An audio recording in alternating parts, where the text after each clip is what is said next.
Now, the story of Gong Sifu. 950 years ago, China was not ruled by Chinese, but by the Mongolians. Kublai Khan, who ruled over China, Xinjiang, and the vassal states of Burma and Tibet. Now in his court, he had 3 sons. Timur, the brave, Mangala, the clever, and Noble Khan, the slow. Kublai Khan called out, let's have refreshments, drinks, food, and also a call for Gong Sifu, the one referred to as the moon amongst the stars, that he might come for our edification and to teach my sons. And so Gong Sifu was brought, who stood up and said, Your Highness, how may I be of service? You are called the moon amongst the stars.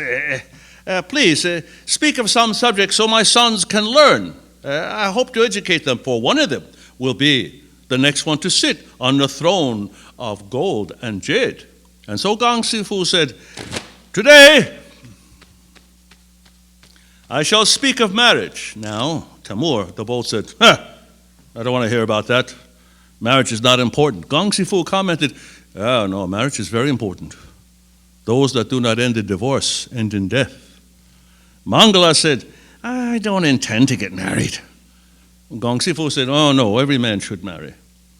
If you marry a good woman, you'll be happy. If you marry a not-so-good woman, you'll become a philosopher. Nomu Khan looked up and said, Is there truly someone for everyone? Oh, Gong Sifu looked at him sadly and said, Yes, don't worry. Even chopsticks come in pairs. Shoes have a partner. Every pot has a lid. Here now, O Kublai Khan, a story that took place 1,000 years before our time, during the Han Dynasty. There was a king during the Han Dynasty. Oh, not as great nor as wise as you. But he also had 3 sons. And he wished to decide which one of them shall rule the throne of gold and jade. He asked his ministers, who said, Well, we should give them a task. This way we will know who is suitable to begin to rule the country. And so the task was given to the 3 sons, 3 princes, Prince Yat, Prince Yi, Prince Sam. They were told, You must go and find the strangest thing in the world.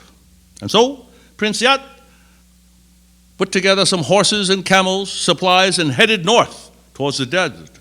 Prince Yi filled a ship with cargo and took to the sea. Prince Sam just took a small bag and started to walk west. He was happy to be free of the court. He traveled for about 2.5, almost 3 days, until he came to a place quite desolate. There was very few things around. He hadn't seen a house in more than a day. As he made a little fire and prepared to go to sleep, 5 men came out. Help! Give us your money. I don't have very much money. Whatever you have, give us your money. When they saw how little money they had, they beat him. They hit him in the head. They kicked him in the legs. They knocked him down until he passed out. When he awoke, he felt some cold water on his head. He looked up and saw a girl patting his head with a wet cloth. And she said, Are you all right? He said, Some men beat me. I think they were bandits. They beat me up and they took my money. Why did they beat me up? I didn't do anything to them. I have no ill feeling towards them. She looked at him and said, Don't be a fool. Just because you're a vegetarian doesn't mean that a cow won't kick you. But they may still be around. Let's go to my house. It's close by. And she took him to a little house on the edge of a great rice paddy. There her father, what has happened? Bring him in, bring him in. She brought him in and then went into the kitchen to get some cloth to bandage his nose. She looked at him 3 or 4 times, and when she did, she covered her own nose. When she went into the kitchen, the father said, You were beaten by bandits. Many of the farmers around here have lost their land. What is a farmer without land but a bandit? They may be back. You better stay here tonight. Mei Ling, for that was her name. Bring some food. This young man will stay with us tonight. And so he did. Now, as they sat and ate, Prince Sam noticed something. Mei Ling ate, but she still covered her face. When she went to the kitchen, he asked the father, "Sir, I hope you don't think I'm being impolite, but why is it your daughter covers her face?" "Oh, she fell when she was only 6 years old, and she fell in such a way that her face hit a rock. It twisted her nose. It's not very bad, but, well, you'll see. When she gets used to you, she'll take her hand away." And sure enough, as they ate and drank and talked, as time progressed, she began to drop her hand away from her nose. And when Prince Sam looked, without staring, he saw, yes, her nose was a little crooked. It just twisted a little to the left. But they talked and they laughed and they were having a very good time.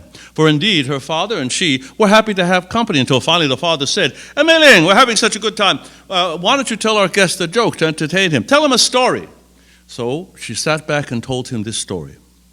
"There once was a scholar whose whole life was books. Wherever he went, he had a book of verse in his pocket, in his robes, wrapped around his waist, in his belt. And wherever he went, he read aloud. One day as he read, he came to the edge of a great river.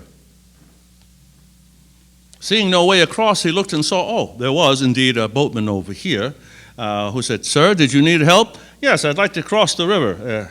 How much will it cost?' 'Oh, only 2 copper coins.' 'Very good. Take me across.' And as he stepped into the boat, he said, have you ever read the book of Odes, my man?' 'Oh, no, sir. In fact, I cannot read. I'm illiterate.' 'Oh, terrible. You're going to miss out on half of life.' Yes. Now, as they got to the middle of the river, there was a great disturbance, perhaps a rush of seawater that came down, and the boat began to spin around until finally the boat capsized, and both the merchant and, the scholar were thrown into the water. Now, the boatman, who happened to also be a merchant, and the scholar floundered in the water until finally the boatman was able to make his way all the way to the shore. He was exhausted. When he turned around, he looked and he saw the scholar drowning. And he said, "Oh, scholar, help, help! Scholar, can you swim?" "No, I'm a scholar. I never learned to swim." And the boatman said, "That's too bad because you're going to lose out on half of your life." Now, Prince Sam said, "Oh, it's very funny, very funny." The father said, "You sleep here in the kitchen. Well, I'll make a little bed for you on the floor." And so he did. Now, the next morning, the father got up and said, "I'm going to the field to work with the rice crop." Having nothing to do, the prince said, "May I join you?" "Sure. You know how to use a sickle?" "Well, I don't, but you can show me." "All right." And so they went to the field and they worked. Well, one day becomes another day. A week becomes a month becomes a year, and a year had passed. And now, Prince Sam said, I have to go back to court. And he told Mei Ling, "Mei Ling, yes? I must go back and visit my father.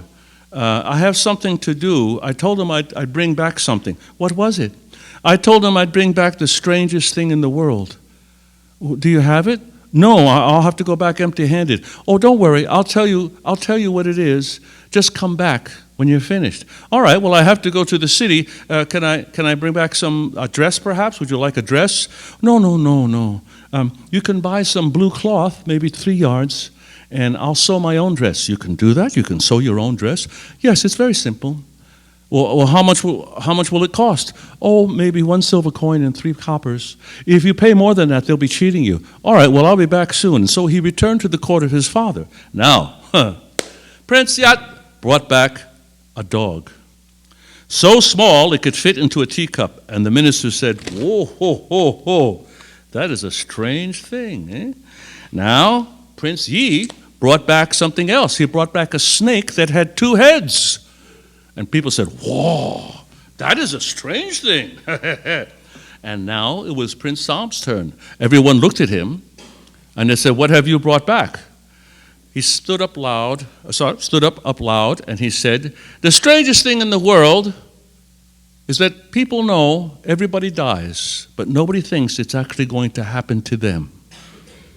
Now they said, "Whoa, that is the strangest thing."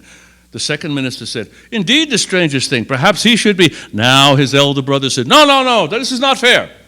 He should not be allowed. There should be another test. We demand another test. And so it was decided there would be another test. And the test would be to bring back the biggest lie in the world. Well, now, Prince Sam went back. Mei Ling was very happy to see him, as was her father. They enjoyed again working on the land, and he grew accustomed to spending each day working in the fields. He enjoyed it a great deal, until finally a year had passed. And he said, Mei Ling, yes, I have to go back to see my father, but I was supposed to bring something, but I don't think I have it. What is it that you were supposed to bring back? The biggest lie in the world. Oh, that's simple. I'll tell you what it is before you go. But when you're finished, please come back to me. All right, well, I have to go to the city. Shall I bring you back something? Perhaps some earrings? Oh, no, I'm so plain. Earrings would be too much. Just come back. I'll be happy. Oh, all right, very well. And so Prince Sam went back to the court. Now his eldest brother, Prince Yat, told a lie. A very big lie. What it was, I don't have to tell you because it was just a big lie. The second brother told an even bigger lie. Again, doesn't matter because it was a huge lie. Now everyone turned to look at Prince Sam. And they said, have you brought back the biggest lie in the world? He said, I think so. What is it? He said 3 words. I understand women. The first minister said, that's the biggest lie I have ever heard. The second minister said, indeed, this is the biggest lie. The third minister said, now we can go to lunch. But the elder brother said, no, this is still not enough. We need another test, one more test. And what will the test be? The minister said, all right, bring back the most beautiful woman in the world. Now, Prince Sam returned back to Mei Ling. And he thought on his way back to her little house by the rice paddy, she makes her own clothes. She doesn't want jewelry. She's a very good cook. This is uncommon. It was uncommon then, it's uncommon now. So he thought to himself and made a decision. That evening, when they welcomed him back and they were eating, he said out loud to the father, Sir, what is it? May I have your permission to marry Mei Ling? Everybody's chopsticks stopped. Now, for the father, he said, if it's all right with Mei Ling, it'll be perfectly all right with me. Because as you know, to a father, the heaviest thing in the world is an unmarried daughter. Mei Ling looked at him and said nothing for a moment because her mother had told her, when her mother was still alive, that marriage was a few moments of pleasure followed by a lifetime of housework. But if there was one thing she did know for certain, it was that young women on remote rice farms get very few offers of marriage. So she said yes. Now again, time passed, another year passed, and time came for him to return to his father's castle. This time, Mei Ling said, it's time for you to return, isn't it? Yes. What did your father want you to bring back? Well, no, you can tell me.